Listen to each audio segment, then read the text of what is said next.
ゆっくりレ夢ムです。ゆっくりマリサだぜ。ゆっくりジジイぜ。今回はノーコンティニュークリアを目指したスーパーファミコン版悪魔城ドラキュラの続きよね。まだ前半を見ていない人は先に前半を見てもらえると嬉しいぜ。早速参ろう。それでは皆さんディアボロ風チキンを楽しみながらゆっくりどうぞ。ゆっくりしていってね。メリディーノゲーム万前回はステージ7のボスを倒したところまでできたな。早速続きをやっていくぞ。いきなり穴に落ちているじゃない。ジジイ落下。このステージからさらに惜しげもなく即死トラップを出してくる。トゲだらけ足場悪いのだらけ。欠陥住宅の真髄がここにあるぞい。この住宅を作った匠は今どこに？どちらかというとビフォーの方だと思うぞ。開始早々落下トゲトゲを隠すつもりなく丸見えの場所に配置しておる。見せたがりなんだな。しかし、この落下トゲトゲも致命的な欠陥がある。それは上に乗れる。天井部分はトゲトゲなくて安心構造ね。稲葉の物置より安全なんじゃ。滴り落ちてくる血もダメージがある。どんだけ痛いのか、全く謎すぎるんじゃ。指紋が急に虚弱体質になったのかしらね。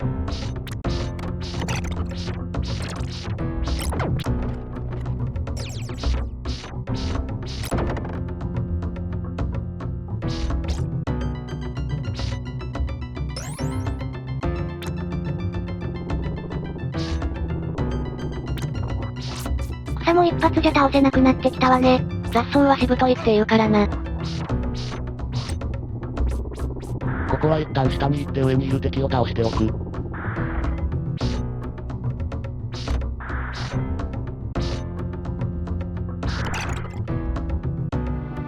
倒したら改めて上ルートじゃ。手順があるのね。先に上に行くとさっきの敵が厄介なんじゃ。この先ものんびりしていられない。この骨柱からダメージをもらうとノックバックでトゲの餌食じゃ。こういういやらしい配置がたまらないわね。匠の息なんだぜ。この下の血の池は即死ではないがダメージを食らったはずじゃ。足場が悪い上に敵も来るわ。足場を飛び移るタイミングを測らないとダメだわ。どないやねんって感じになっている。冷静に対処していかなくてはならない。G さんが珍しく攻略っぽいことを言っているわね。どうしたんだろうな。結構、真剣にやっておるんじゃ。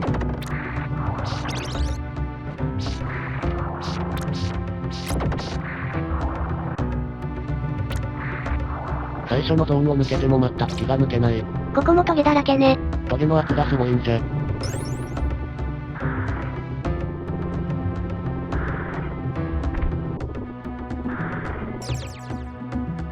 ここは上に乗れなさそうで乗れる。しっかりとタイミングを合わせて乗っていこう。で、次は上から槍が降ってくる仕掛けじゃ。一気に駆け抜ける。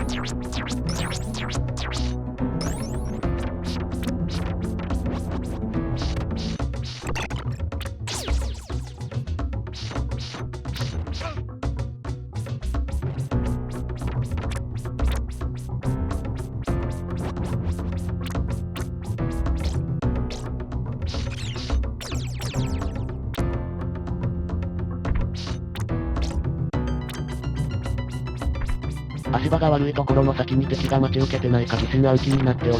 そりゃあれだけやられればそうなるぜ。肉で満腹になったわね。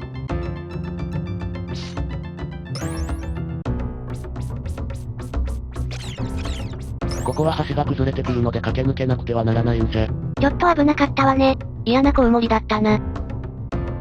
下方向縦スクロールじゃ。色の違う階段は攻撃すると壊れてしまうので注意じゃ。不思議なギミックね。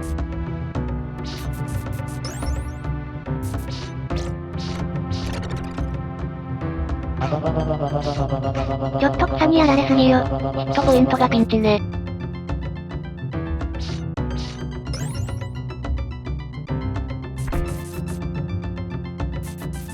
空前の灯火ね。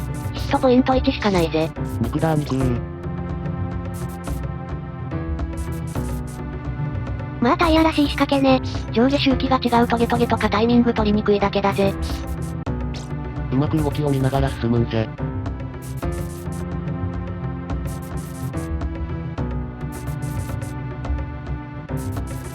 ナイスナイス。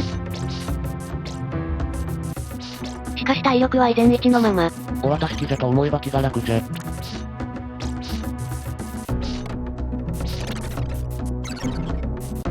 あの赤い雫だけでも昇天するのね。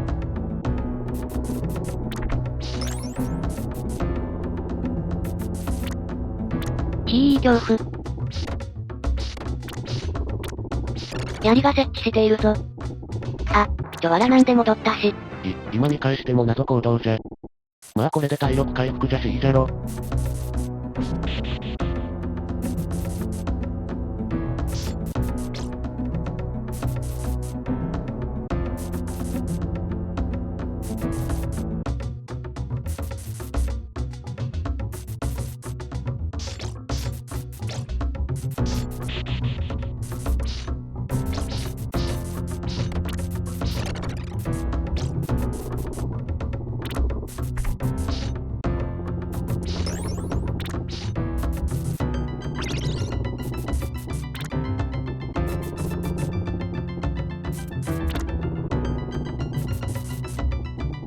さあ、今度は槍に当たらないように進むぞい。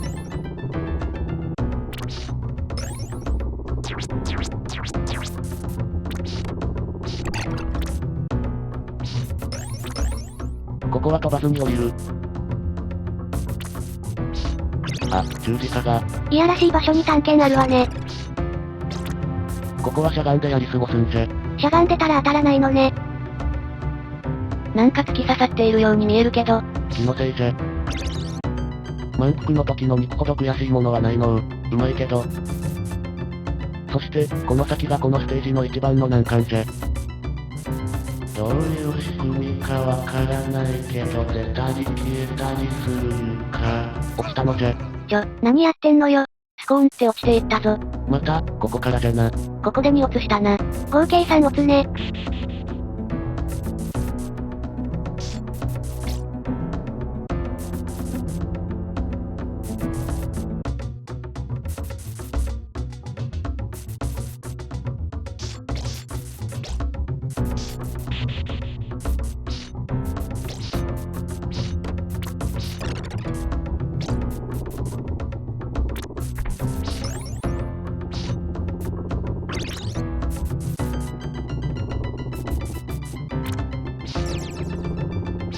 よしお腹空いたから美味しく肉が食えるぞい。なーにわざとダメージ受けたみたいなこと言ってんの。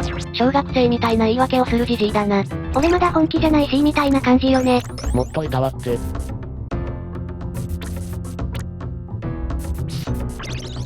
また探検取ってる。学習しないな。ツッコミが厳しすぎるんじゃ。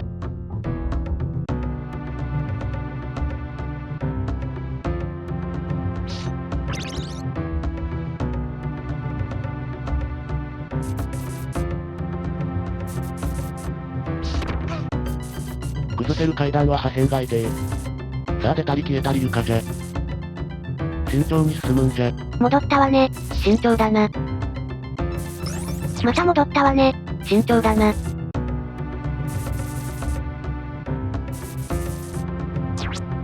しゃ抜けた。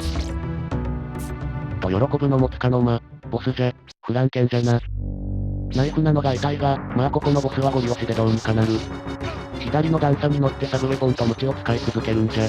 投げてくるヤッチーはムチを上に構えておけば防御できる。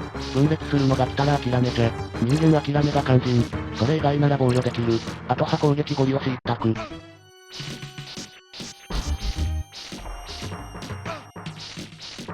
おっしゃ勝利。ギリギリじゃないのよ。かなり危なかったぞ。いや、この方法なら楽だし絶対に勝てるから大丈夫。ギリギリガールズでも確実に勝利を手に入れられるのじゃ。ちなみに十字架ならもっと楽勝になる。良い子のみんなは探検を絶対に取るなよな。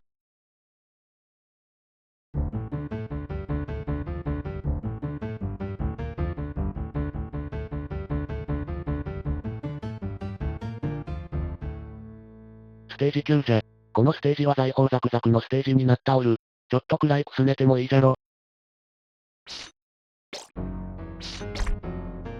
このステージはこれまでのステージよりも覚えゲーの色が濃い構成となっておる。そうなのね。敵の配置のいやらしさが群を抜いておる。きっちりと対処しながら進んでいく必要があるんじゃ。向こう側に降りるとコウモリが来るので迎え撃つ。次にスケルトンが飛んでくるので迎撃。階段を降りたところで自分より下にスケルトン2体。投げつけられる骨をかわして奥に着地して1体倒す。うまくやればノーダメージでいける。今回は失敗。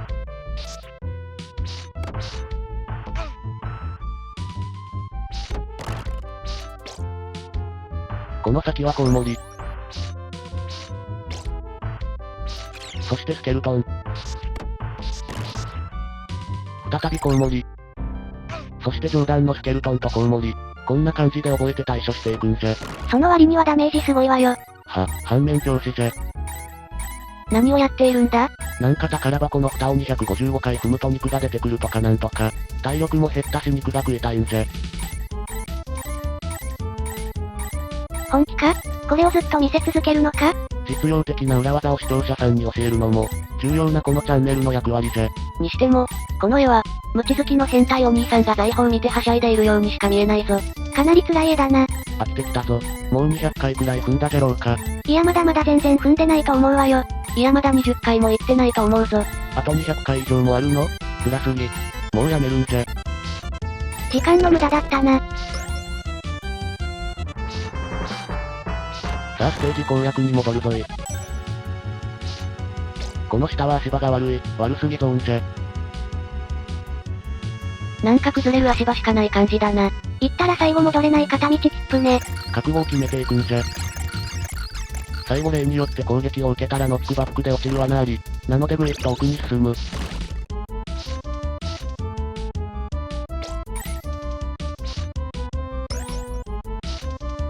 下のスケルトンは釣りで倒す。上に輪っかが2つある。うまく鞭で渡っていくとお肉のご褒美が待っている。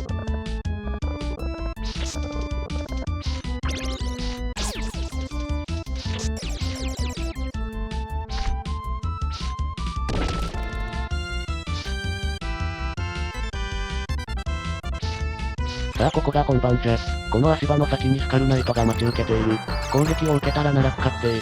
心して向かうのじゃ。この先じゃ。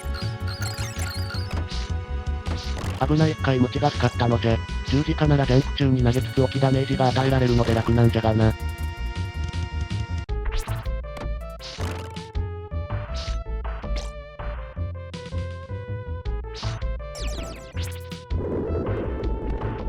この先は少し落ち着いた感じじゃな。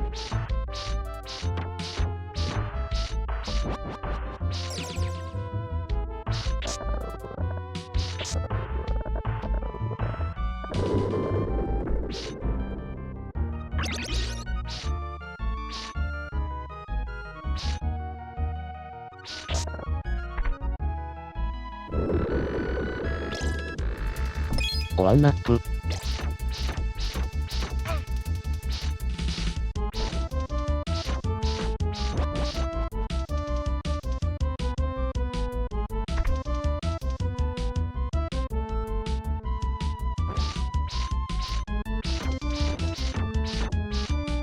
ここの地面の財宝は時間経過で埋もれてミスになる。ジャンプし続ければ抜けれるがな。財宝にまみれて生き絶えるのね。悲しいな。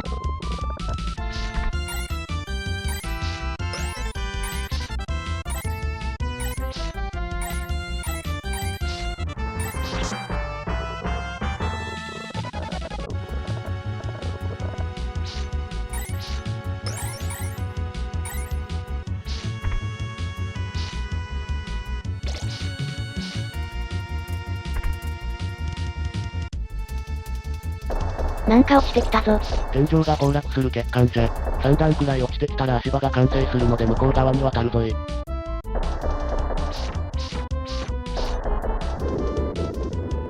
壁の穴からなんか出ているぞ。吸われておる。ダイソン顔負けの吸引力じゃ。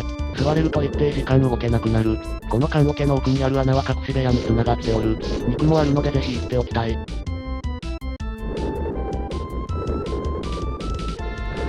邪魔されたんじゃ。やり直しね。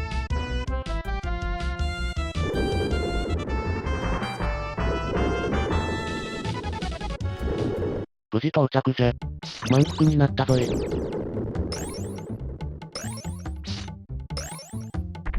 さてさて元に戻りまして。先を急ぐのじゃ。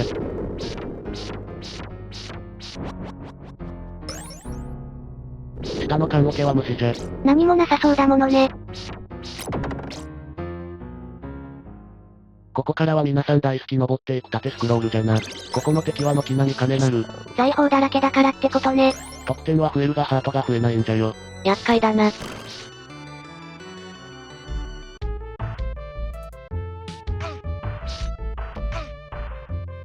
ちょっとダメージ食らいすぎよ。一気に半分持っていかれてるぜ。どんまいじゃ。自分で言うな。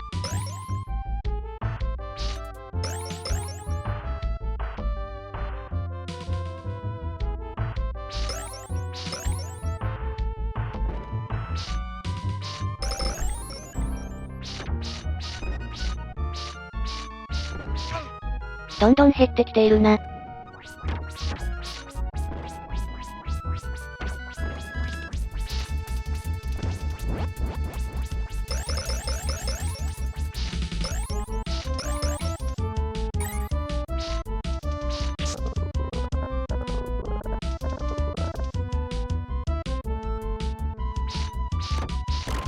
スケルトンは骨を投げてくるので注意が必要じゃ。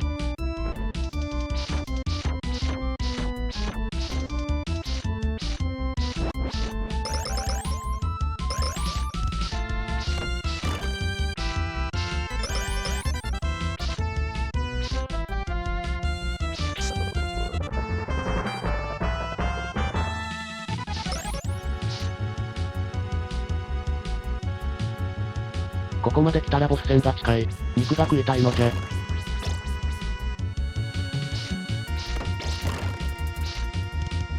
小さい肉でもありがたい。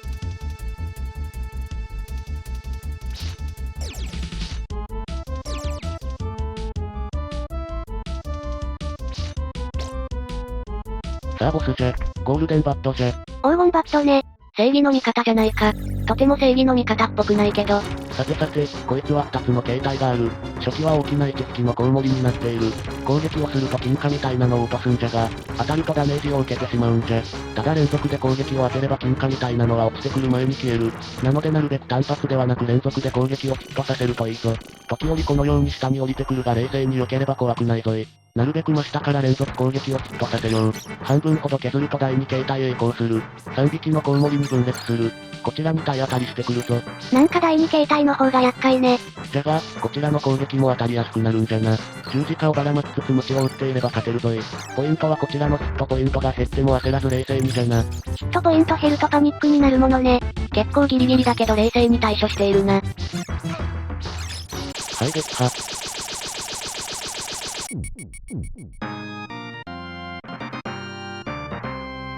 攻撃を受けても焦らない。ゴリ押しの極意じゃな。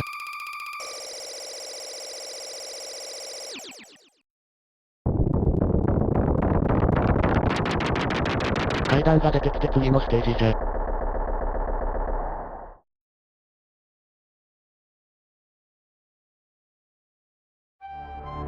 ステージ10、ステージ8表記されておるな。16進化。ステージ冒頭の曲も聞き覚えがある曲になっておる。さらにここからのステージは歴代の神曲なりまくりじゃ。ここからは音量を上げておく。まずはブラディ・テアーズじゃ。ああこの曲好き。スーファミになって音源のアレンジが入っているのね。パイプオルガンがいいな。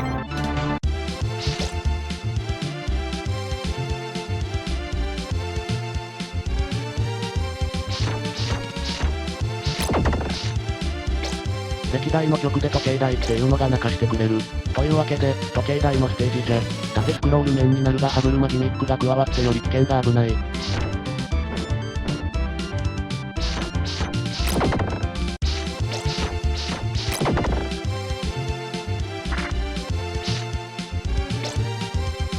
まずは最初の難所じゃ。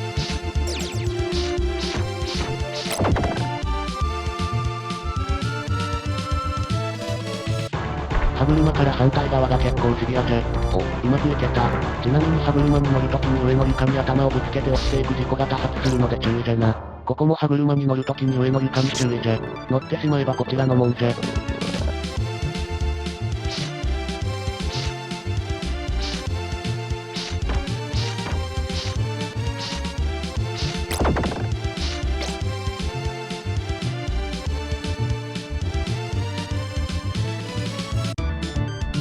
ここは横スクロールになるが足場が悪い。骨の弾幕が厄介そうね。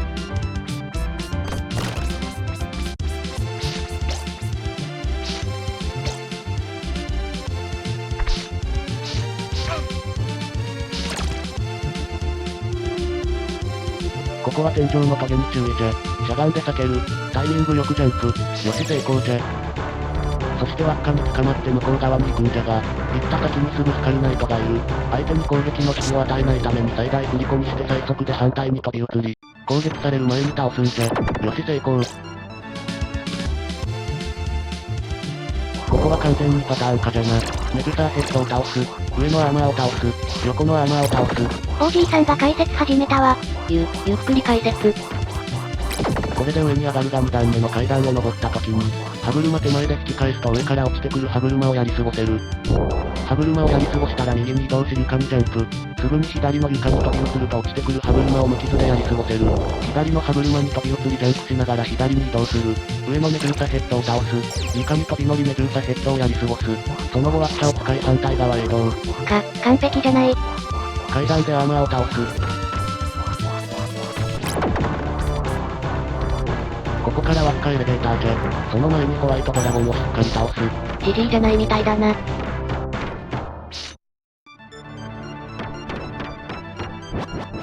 倒したら輪っかに捕まり上に移動。ここで右サイドの1段目を飛び移る。下からアーマーを撃破。その後に左の輪っかに再度捕まる。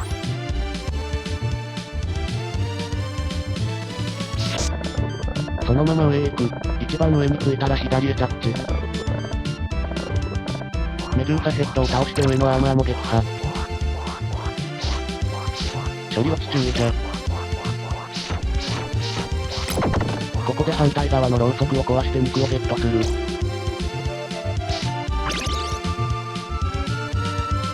次は上に行くんじゃが最速で右まで移動して真下にムチでメドゥーサヘッドを倒す。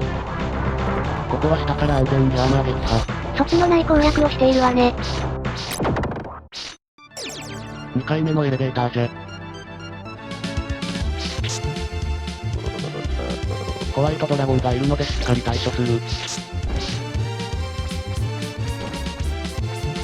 ムチを使うと輪っかに捕まってしまうリスクがあるので、サブウェポンで排除していくんじゃ。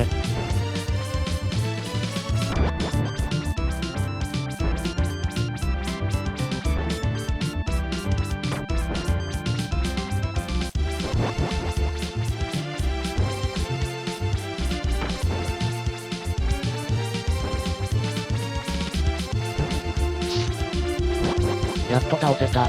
濃紺ね。今度こそ上まで移動じゃ。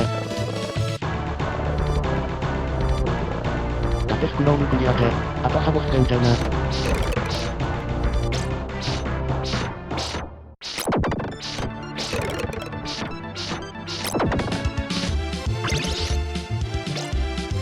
ボスじゃ。ここはマミーじゃな。出現場所によって対処が異なる。この場所、一番右に出た場合は中央から思う存分無知で叩きましょう。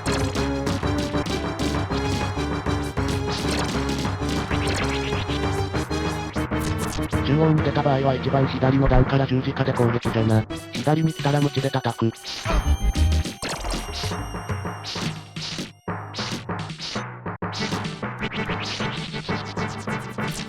左側に出たら同様に左の段から無知じゃ。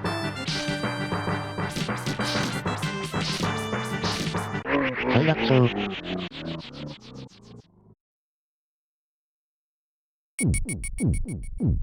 すごいじいさんがゆっくりゲーム解説やってた。このチャンネル初めての奇跡が起きているぜ。視聴者の皆さん、世界で初めて撮影に成功したじいさんの攻略動画ですよ。褒めるな照れるわい。入り口が出たので移動じゃ。いよいよステージ B、11面じゃな。ここも歴代の神曲じゃ。心して聞くように。正座して待機しているわよ。ワクワクするわね。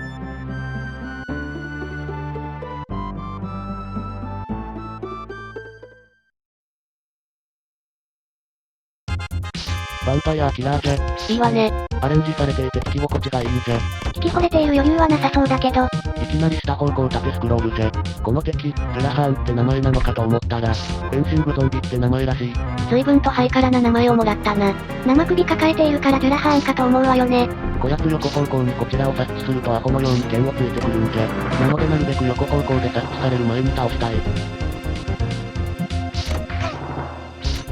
ほんとだつきまくりね。フェンシングという割に極東みたいの使っているな。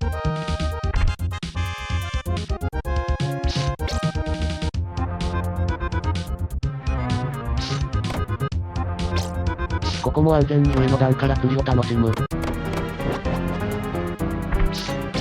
ここは少し階段から降りると釣りやすい。入れ食いじゃな。大量ね。今夜は新鮮なフェンシングゾンビのお刺身ね。新鮮とは、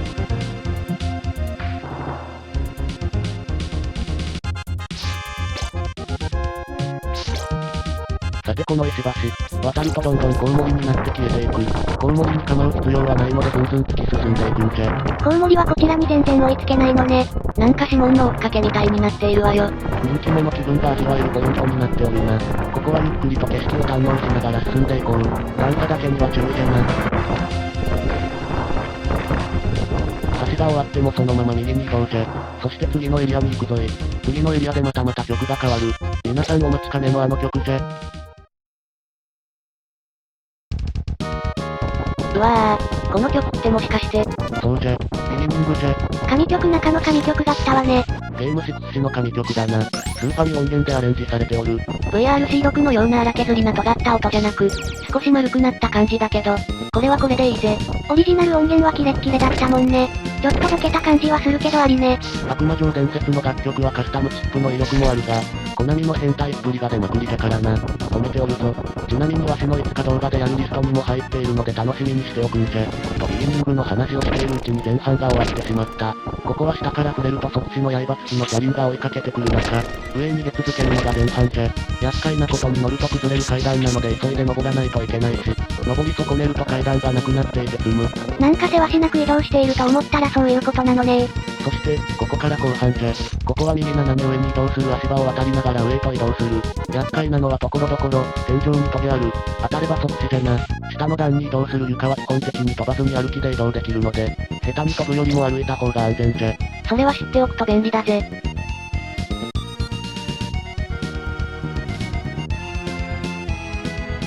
自分より上の方にある床にはジャンプして移動する必要があるぞい。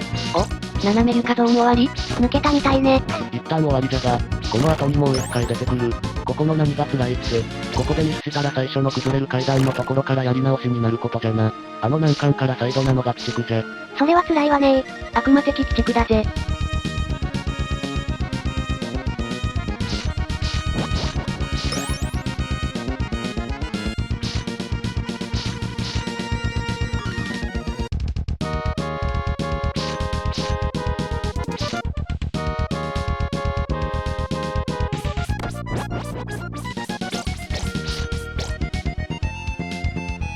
さあここが最後の難関じゃ。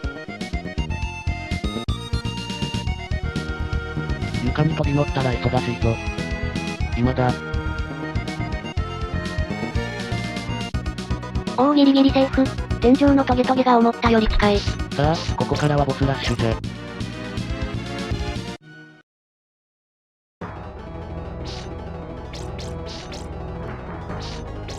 恐ろしいことに肉がない。ラッシュ第1弾はベリガンじゃ。こやつの2形態ある。最初は槍で突っついてくる。しゃがんで攻撃。ダメージを与えると飛んで逃げるがプレイヤーの位置に落ちてくる。なのでずれてまたしゃがみ。この時設置とほぼ同時に槍をついてくる時があるので気持ち早めにしゃがんでおくと良い。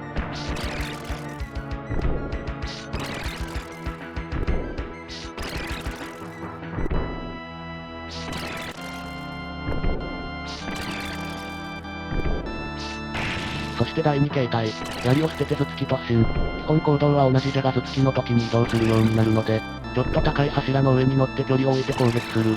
この時も槍と同じように着地と同時に頭突きをかましてくる時があるが、その時は諦めてよし、焦らず冷静にパターンをキープじゃ。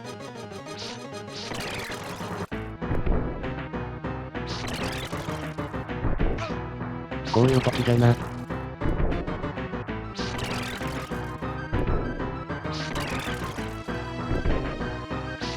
よし撃破じゃ。次のボスに行くまでには肉が出るので安心じゃ。次はジェイボンじゃ。すごい名前ね。ポケモンで出てきそうな名前だぜ。束の間の肉を楽しんでいく。体力が十分回復する量の肉があるので安心じゃな。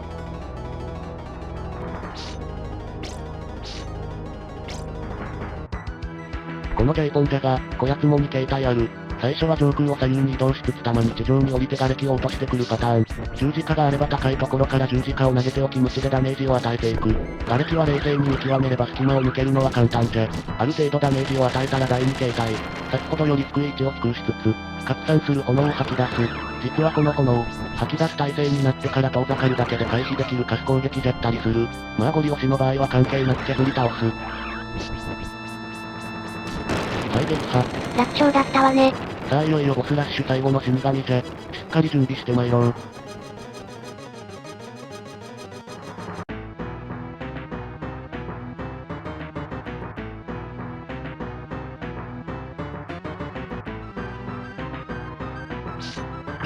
肉はこれだけ？これだけじゃな。さっきのところで深手を負っていると不利になるんだな。まあ、死神は安全に倒す方法があるから大丈夫じゃ。死神じゃ。上空を左右に移動しつつ鎌を飛ばしてくる攻撃と、右下に着地して大鎌を投げてくるパターンがある。大鎌を投げてくるときは死神の方向に吸い寄せられる。小さい鎌を飛ばしてくるときじゃが左にいて鞭を上に構えておくだけで完封できる。この時、自分の頭上に来たときは鎌を防御後に鞭を振れば一撃与えられる。大鎌を投げるモードの際は最初の鎌が来るまでは基本鞭で攻撃を与える。飛んできた鎌はジャンプで回避可能。その後、深追いせずに定位置に戻る。床はしゃがめば安全に通り抜けられる。上に行くより確実。というパターンを繰り返すんじゃ。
撃破じゃ。おやったわね。ボスラッシュも抜けたな。ここを抜けるとついにラスボスじゃ。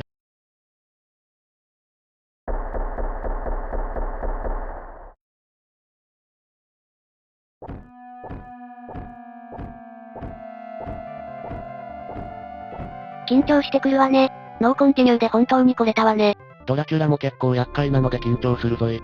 そしてここは最終決戦の準備が可能じゃ。うわ何これ？見えない階段と床があるんじゃ。ドラキュラにやられても無知を最終強化、ハート最大、サブウェポン十字架3連射まで強化してもらえる。すごいわね。逆に言うとそこまでしないと倒すのが難しい敵ってことね。ラスボスドラキュラは結構厄介じゃ。攻撃パターンは大きく3パターン。まずは普通に弾みたいなのをこちらに発射するモード。この弾は攻撃すると分裂する。が、攻撃後に無知を出しっぱなしにしておけば大丈夫じゃ。ドラキュラはどの形態でも出たり消えたり神出鬼没を繰り返す。いよいよね。いよいよだぜ。攻撃はドラキュラの頭部のみ有効なので常に十字架を頭部の高さに飛ばしておく。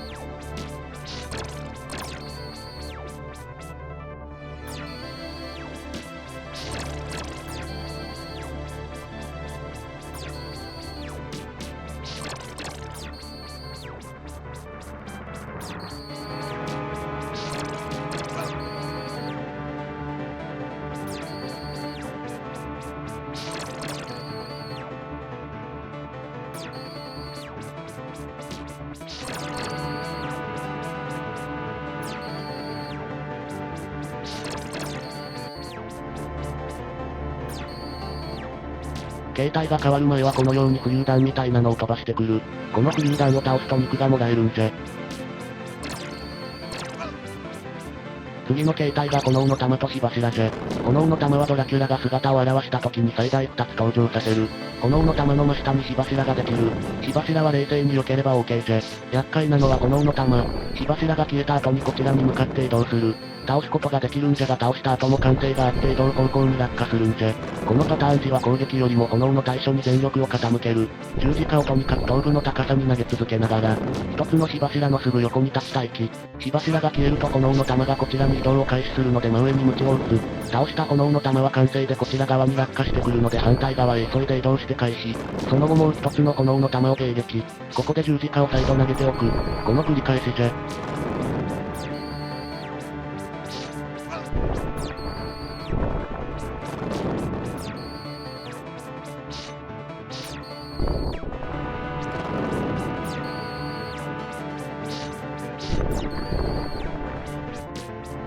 よし形態変更のお知らせ来た。結構削られたわね。パターンが分かっていてもなかなか厳しいんじゃ。体力満タンで最終形態じゃ。最終形態も十字架は常に頭部の高さに投げておく。ここのパターンはドラキュラ登場後に上空4カ所に雷の元が登場する。下方向に雷が来るので間に待機するんじゃ。タイミングは結構シビアじゃ。ここも基本的には十字架は常に投げておくだけで意識して避けるのに全振りじゃ。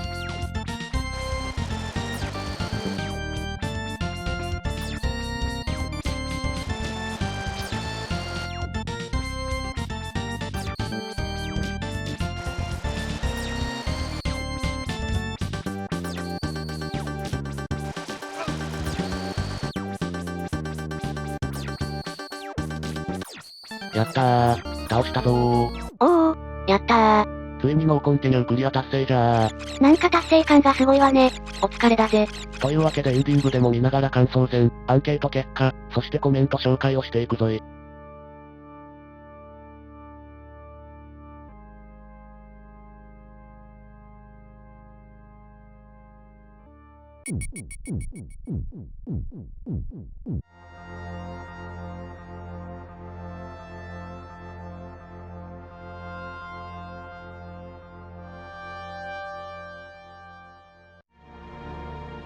それでは感想戦じゃ。スーパーファミコン初期の作品なのにこのクオリティ。コナミの実力が垣間見える作品じゃった。悪魔城シリーズといえば前作のファミコンで出た悪魔城伝説が本当に変態的な BGM。多くの人を虜にした文字通り悪魔的作品になっているので、比較してしまって相対的に下になってしまうこともあるが、単純にゲーム性だけ見るとハード性能が上がったスーファミ版も捨てがたいものがある。難易度が高いというのは確かにあるがパターンをきっちり覚えておけば対処可能ではある。じゃが難易度設定などがないので、とりあえず難易度下げて1周というのができないのが辛いところじゃな。あとハムチが全方向に攻撃可能になったこと、出しっぱなしにできるようになったことが、ゲーム性、戦略性において大きな変化点になった感じじゃ。無知攻撃の弱点であった上下方向の攻撃を見事克服。一つ良すぎて一部サブウェポンのアイデンティティを奪う形になり、結果、十字架一択といった現象も生んでしまったな。ただ、ゴーレム戦だけは斧の方が使い勝手がいい感じはする。放物線を描きながら飛ぶ分、攻撃範囲が十字架と比べて上下方向に広いので、ゴーレム戦にはもってこいなんじゃ。さて、このゲームが発売になった頃の話じゃが、1991年といえばバブルの崩壊の色が見えてきた頃じゃな。それでもまだまだバブル景気の色は残ってはいた時代じゃ。約半年後には社会人になるわしはまだまだ社会の情勢を実際の肌で感じることはなかったが、ニュースなのでは空前絶後の好景気が終わりを迎えるというのは感じておった。しかし、目の前にあるのはある意味バブルの象徴でもあるスーパーファミコン。ゲーム機がこれだけ文化とも言える地位となるまでの娯楽になったのは、この日本中が浮かれまくった好景気があったのも一因じゃろう。そんな時代の象徴とも言えるハードを目の前20代の若者メリジーは何を考えていたのか。何も考えていなかった。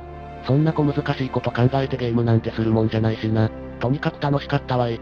同時期に発売になった超魔界村は別の友人が購入していて、そっちもよく遊んだわい。思えば、神々のトライフォースもこの直後に発売だったな。ラッシュじゃなラッシュ。そんな名作ラッシュの中にあっても埋もれることなく輝いているゲームじゃな。そんな流れでアンケート結果に行ってみようかの。それでは今回のアンケート結果はこちらです。アンケートの開催期間は2024年4月27日から2024年4月30日の4日間。有効投票数は98票となっているわね。たくさんの投票本当にありがとうなのじゃ。あと、今回はわしのミスで投票やり直しとなってしまったことを謝りたいと思います。申し訳ありませんでした。さてさて結果じゃが、神ゲーの比率が高くなっているな。これはなかなか高い数値が期待できそうだな。それでは早速神ゲー指数の発表に行こう。それではアンケートの結果を数値化した神ゲー指数を発表するわね。こんな感じで係数を得票比率にかけて合計値を出します。このゲームの神ゲー指数は 53.5 じゃ。しっかり50を超えてきたな。無難に超えてきたわね。これまでのランキングはどうなったじゃろう？こんな感じね。この数値でも4位なんじゃな。なかなか増えてきて楽しくなってきたな。皆さん、ご協力本当にありがとうなのじゃ。それでは行きましょうコメント紹介じゃ。愚者の目さんからのコメント。敵が少なくて撃破する爽快感がないし落ちて死ぬところが多くて無駄に長いところがある。このゲーム落下即死の恐怖は延々と続くな。確かに緊張を強いられるゲームではあるのう。篠崎浩二さんのコメント。ゲームというより CM にインパクトがあった。ドラキュラ買ってよ買ってよ買ってよ買ってよ。あの CM はドラキュラのキャラ崩壊。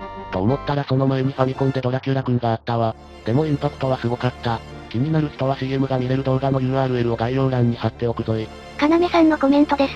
どちらかというと神ゲーに一票無知を使ったアクションが追加されていて、FC 版からさらにパワーアップした印象。ただ、死神が相変わらずの強さ。死神は初見だとやられまくりますよね。あの飛び回る鎌が、ムキッとなるんじゃ。ノエルさんのコメントです。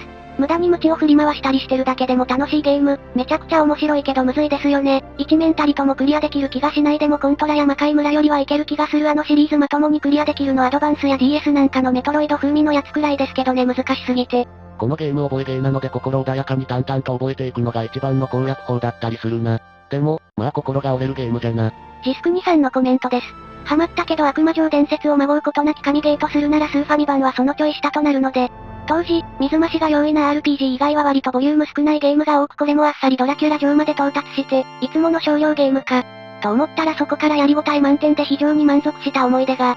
後々の作品と違って、BGM がクラシック的な味付けなのも良かったし、ファミコン版のあの3曲がアレンジで入ってたのも感動した。悪魔城伝説の楽曲は、もう次元が違いすぎるんじゃ。あれと比較すると確かに霞んでしまうな。後半にあの3曲を持ってくるのは心にくい演出じゃった。テリテリさんのコメントです。ドラキュラシリーズは大好きなんですが SFC 版はとにかく難しい当時のコナミのクオリティの高さをすごく感じるのですがそれでも難易度の高さが目につきます。トライエラーの設計なんでしょうが以降の探索方に慣れた人からすればクソゲー扱いになりそうですね。このゲームは完全にトライエラー型じゃと思う。初見ではニュータイプじゃない限り確実にノーデスは無理だと思うわい。当時は魔界村をはじめとして反射神経ではなく覚えるタイプのアクションも多かった記憶じゃ。青のイマジンさんのコメントです。あのもっさり感が絶妙にイライラするんだよね笑い足場ジャンプのひりつき具合ときたら笑いピーキーな挙動を制御するいわゆるマリオタイプとは違う届かないかもしれない恐怖感もっさりをうまくゲーム性に楽と仕込んだ神クソゲーだと思うよ褒め。絶妙なもっさり感じゃな。マリオと違ってジャンプの高さまでは調整できないから、飛んだら左右方向で飛距離のみ調整じゃな。本当に絶妙なバランスじゃ。